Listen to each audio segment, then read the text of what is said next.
امروز با یکی از جوانای ولایت زیبای کاپیسا ولسوالی کوهستان همونطور است نه سر خوردیم ببینیم که جوان ما چی گفتنی داره. سلام لالای عزیز. و علیکم السلام. مانده نباشی، جور هستی؟ خوش آمدی به سربند ما. امیدوار هستیم که عزیز خوش باشه. اسم ما سید نومان، نام پدرم است سید ناصر و از خری سربند هستم، ولایت کاپیسا سی اول کوهستان.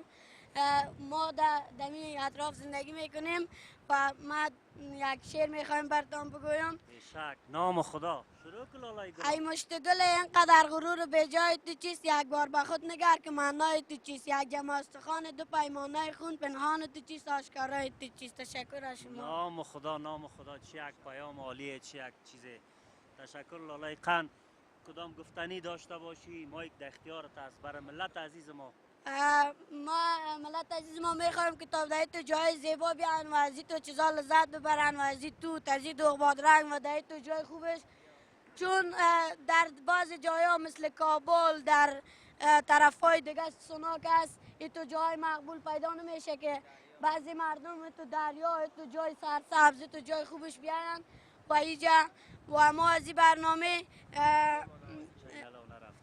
چینل هنر رفتم خواهشمندیم تا دایی محل آمد و از این مردم و از این محل زیبا فیلم برداری گرفتیم گفتنیم. ما میگم پارتو چک تک همه تو تایت رایت هستی، نام خدایت سر کامرا جمپ هم نگرفت. خدا یارت.